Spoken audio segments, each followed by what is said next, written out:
Précis, celle-là, peut-être que vous pouvez répondre très vite.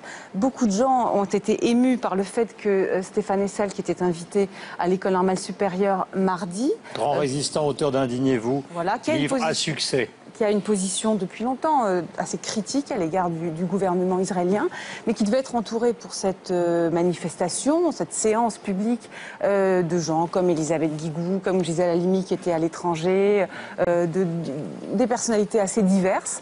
Eh bien, ça a été interdit, cette manifestation, cette séance publique, par la direction de l'École normale supérieure, avec la satisfaction du CRIF, le Conseil représentatif des Juifs de France. Je voudrais juste savoir si, comme je l'ai lu sur le net, eh bien vous, la ministre de l'Autonomie, vous avez demandé à la direction de l'École normale supérieure d'annuler cette manifestation.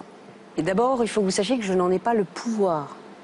Je n'en ai pas le pouvoir. Ah non, je n'en ai pas le pouvoir. Les universités, depuis le Moyen-Âge, sont dirigées par des présidents, des directeurs. C'est eux qui prennent toutes les décisions relatives à la vie de l'établissement. Même, par exemple, quand vous avez une évacuation de fac. Non, mais quand vous avez une évacuation de fac, c'est-à-dire des étudiants qui occupent une fac, c'est sans l'accord du président de la République, du président de l'université, excusez-moi, lapsus, sans l'accord du président de l'université, vous ne pouvez rien faire. Donc c'est le président qui dirige. Et là, il s'agit d'une décision qui a été prise par la directrice de l'École normale supérieure pour des raisons d'ordre public, parce que il s'agissait évidemment, mais non, il ne s'agissait pas d'empêcher Stéphane Hessel, pour qui j'ai une immense admiration pour la personne, même si je ne partage pas les idées qu'il défend dans son livre, mais il ne s'agissait pas d'empêcher Stéphane Hessel de s'exprimer, il s'agissait d'une réunion qui avait été organisée par un collectif qui appelle à boycotter Israël. Et vous savez qu'on n'a pas le droit d'appeler à boycotter Israël dans le discours public,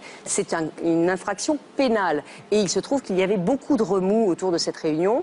Une réunion de même type une réunion du même type avait été annulée à Montpellier 3. Et donc, en réalité, Monique Antosperber, qui n'avait pas de moyens de garantir l'ordre dans son établissement, a pris cette décision. C'est une décision qui est sage. Mais elle l'a prise seule, vous garantissez ce soir.